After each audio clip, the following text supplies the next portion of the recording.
जो लोग भी इस तरह की वीडियोस देख रहे हैं, चाहे वो मेरी हो या किसी और की, तो यकीनन उनके दिल में कुछ ना कुछ ख्वाहिशें और दुआएं ज़रूर है जो वो अल्लाह से पुरउम्मीद होकर मांग रहे हैं और उसके लिए कुछ ना कुछ वज़ाइफ ज़रूर कर रहे हैं। इस्तग़फ़ार कर रहे होंगे, तहज्जुद पढ़ रहे होंगे, नमाज़ों की पाबंदी अल्हम्दुलिल्लाह करनी चाहिए और सबको करनी चाहिए। ये किसी हाजत से मुतल्लिक नहीं है, ये हमारा फ़र्ज़ है, इसको हमें करनी चाहिए।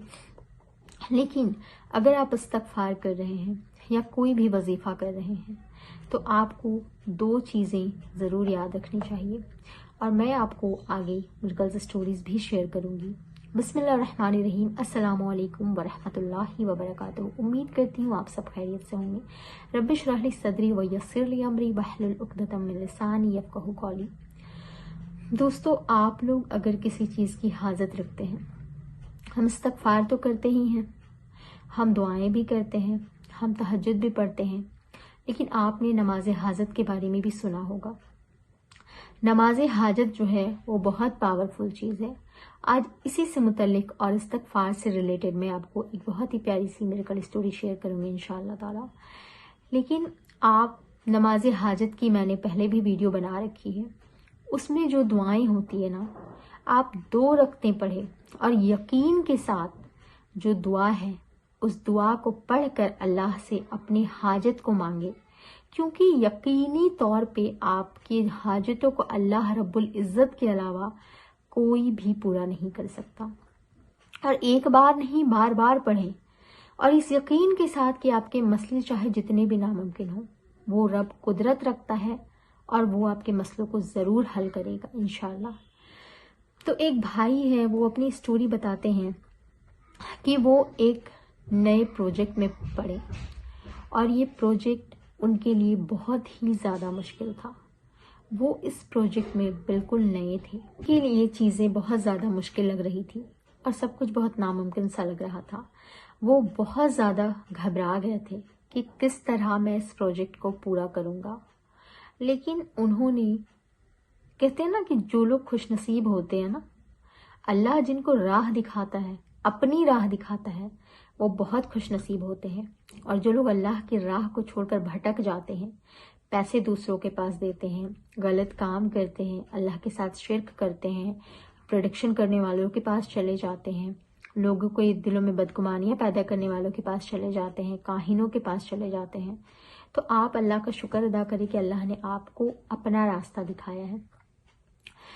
तो जब उन्होंने इस बात को देखा कि मेरे लिए ये चीज़ें नामुमकिन लग रही है, बहुत ज़्यादा उनको घबराहट होने लगी, तो उन्होंने इस्तग़फ़ार करना शुरू किया और उन्होंने नमाज पढ़ी और अल्लाह से दुआएं की। इस्तग़फ़ार वो कहते हैं कि मैं दिन भर में 500, 1000 जितना मुझसे हो सकता था, मेरी ताकत के मुताबिक मैं इस्तग़फ़ार करता था और मैं अल्लाह से दुआएं करता था। कुछ ही वक्त गुजरे थे, उनका वो प्रोजेक्ट ला यकीनी तौर पे कंप्लीट हो गया। वो खुद भी हैरान थे कि जिस चीज़ के बारे में मुझे कोई आइडिया तक नहीं था, अल्लाह ने किस तरह मदद की और वो प्रोजेक्ट कंप्लीट होकर उनके सामने है। वो बहुत ज़्यादा हैरान थे इस बात से। लेकिन अल्लाह जब मदद करने पे आता है ना, तो वो अल्लाह असबाब का मोहताज नहीं है। असबाब हमें इख्तियार करना चाहिए और हमें ख़ासकर उन असबाब को इख्तियार करना चाहिए जो हम अल्लाह के करीब हो सके। बाकी हमारा बिजनेस है तो हमें मेहनत करनी चाहिए, कोशिश करनी चाहिए, अल्लाह पे उस तरह तवक्कल करना चाहिए जिस तरह परिंदे तवक्कल करके घर से निकलते हैं। वो निकलते तो है खाली पेट, ना उनका कोई बैंक बैलेंस है, ना उनका कोई बिजनेस है, ना उनका किसी ने खाना है कि वो बहुत ज़्यादा यकीनी तौर पे निकले कि मुझे आज वहाँ खाना मिल ही जाएगा। फिर भी वो पेट भर कर आते हैं, अल्लाह उनका पेट भरता है, अल्लाह मछलियों को समुद्र के अंदर उनका रिस्क देता है।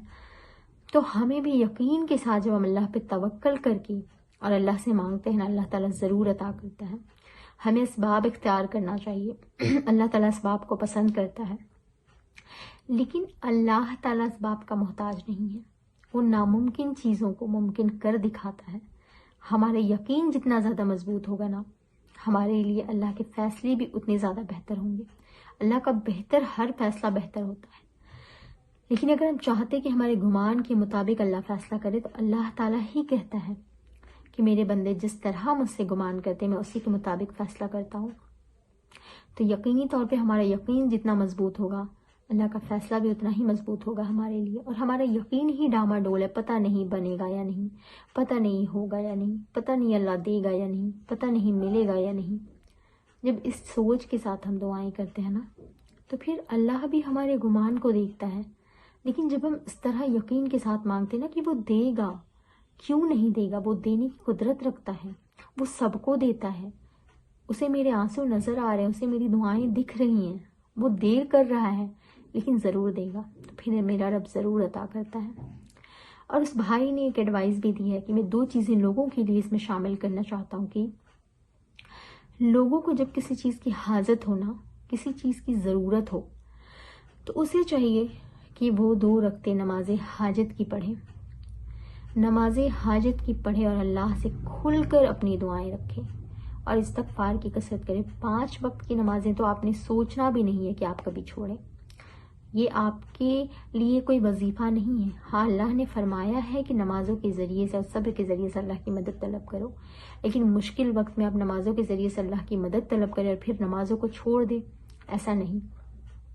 اللہ تعالیٰ کے ساتھ رہنے کے لیے اللہ تعالیٰ نے کہا نا کہ تم اپنے خوشیوں میں مجھے یاد رکھو، تو نماز بھی اللہ کا ذکر ہے، قرآن پڑھنا بھی اللہ کا ذکر ہے. تو آپ کے ساتھ جب اچھی چیزیں ہو رہی ہیں نا، تب بھی آپ نمازیں پڑھیں، تب بھی آپ قرآن پڑھیں، تب بھی آپ اللہ کا ذکر کریں، اللہ کو یاد رکھیں. اللہ آپ کے مشکل وقت میں آپ کو ضرور یاد رکھے گا. پھر اس وقت آپ کو بہت زیادہ منتیں نہیں کرنی پڑے گی. آپ کہتے ہیں نا، جب ہمیں انسانوں کی فطرت ہوتی ہے کہ ہم کسی انسان کو پوچھ نہیں رہے ہیں، کسی انسان سے بات نہیں کرتے، اسے کالز نہیں کرتے، اسے میسیجز نہیں کرتے، اور پھر جب ہمیں اچانک اس انسان سے کوئی کام پڑ جائے، کوئی ضرورت پیش آ جائے، پھر ہم اسے بار بار میسیجز کرتے ہیں، بار بار کالز کرتے ہیں، پھر ہمیں اچھا بھی نہیں لگتا کہ ہم کس منہ سے اسے میسیجز کریں. کبھی تو ہم اس سے احوال بھی نہیں پوچھتے ہیں. تو ہمارا رب کہتا ہے کہ تم مجھے اپنی خوشیوں میں یاد رکھیں، میں تمہیں تمہاری مصیبتوں میں یاد رکھوں گا. پھر وہ بھائی آگے فرماتے ہیں کہ جب وہ چیز اللہ تعالیٰ آپ کو عطا کر دے تو آپ نماز کے ذریعے سے شکرانہ ادا کریں. لیکن میں آپ کو کہتی ہوں کہ نبی صلی اللہ علیہ وسلم کی سنت ہے کہ وہ سیدھا سجدے میں جاتے تھے. اللہ کے نبی صلی اللہ علیہ وسلم کو کوئی بھی چیز حاصل ہوتی تھی، کوئی بھی خوشی ملتی تھی تو وہ سیدھا سجدے میں چلے جاتے تھے. آپ نفلیں پڑھیں، آپ کو جتنی نفلیں پڑھنا ہے پڑھیں، لیکن سجدہ شکر، ایک سجدہ آپ جا کر اللہ کو شکر کا ادا کریں. ایک سجدہ اللہ کو شکر کا ادا کریں کہ اللہ نے آپ کو وہ نعمت دے دی ہے. اللہ تعالیٰ آپ کے مشکلوں میں آپ کو ہمیشہ آسانیاں فراہم کرے گا، کیونکہ جب ہمیں کچھ چاہیے ہوتا ہے ہم سجدوں پہ سجدے، ذکر و اذکار کیے جا رہے ہوتے ہیں، لیکن جیسے ہی ہمیں وہ نعمت مل جاتی ہے ہم سب سے پہلے اللہ کو بھول جاتے ہیں.